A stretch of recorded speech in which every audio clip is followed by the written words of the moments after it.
The first U.S. China meeting under the Biden administration got off to a rocky start on March 18th, when the diplomats of both countries traded sharp criticism against each other's policies in front of reporters. The two-day meeting in Anchorage, Alaska, was the first high-level in-person talks between Beijing and Washington since President Joe Biden took office in January.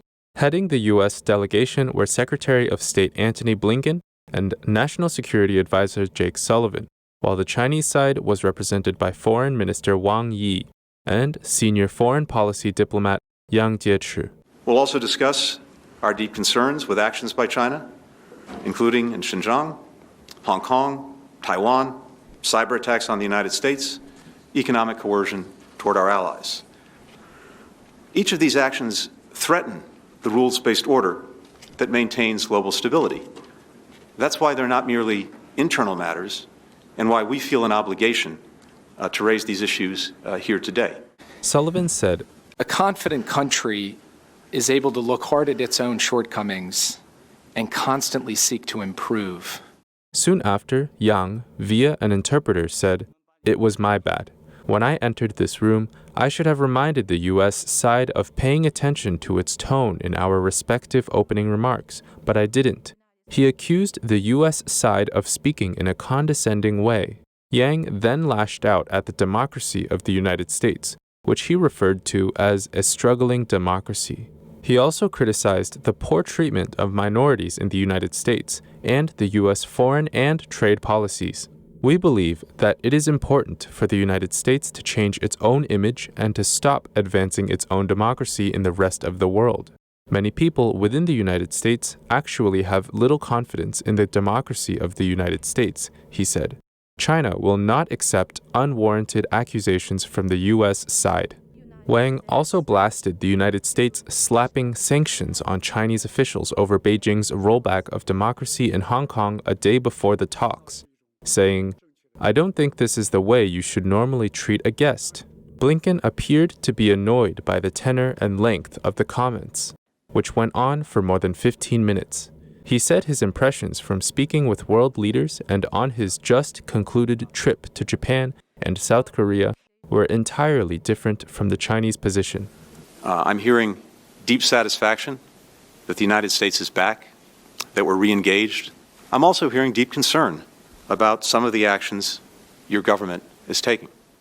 Following the heated exchanges, a senior administration official issued a statement criticizing the Chinese side for violating the meeting's protocol, that each diplomat would limit his opening statement to about 2 minutes. Yang ended up speaking for more than 15 minutes. The Chinese delegation seems to have arrived intent on grandstanding, focused on public theatrics and dramatics over substance, the official said. Exaggerated diplomatic presentations often are aimed at a domestic audience. Gordon Chang, author of The Coming Collapse of China, expressed his view on Twitter about the drama at the high-level meeting.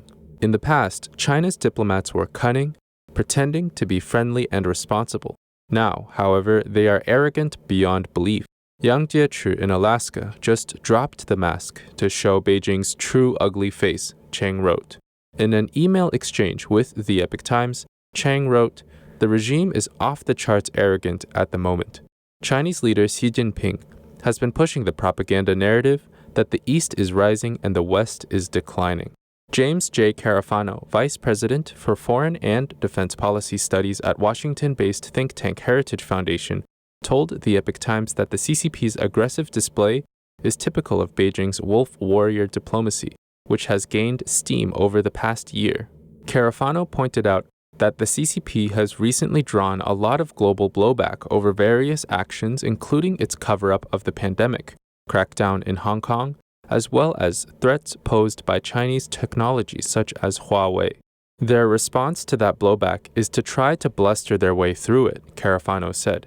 If the U.S. administration expected them to walk in the door and play nice, I think that was pretty naive. Carafano said the Chinese diplomats' remarks should help the Biden administration recognize that there is no room for cooperation with the CCP. The reality is on all the key issues, China and the U.S. are at very different places, and the healthiest, most constructive thing is to recognize that, he said.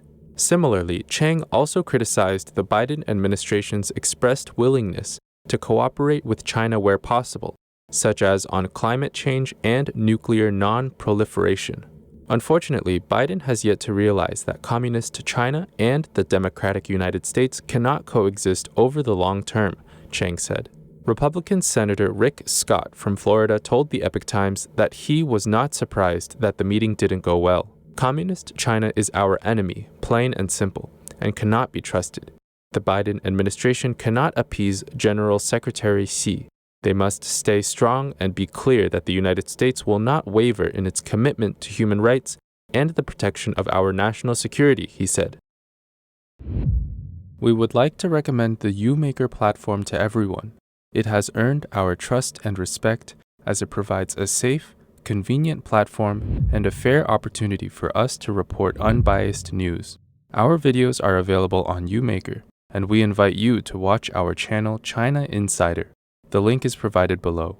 Please subscribe, and we hope to see you there. Thank you for your support.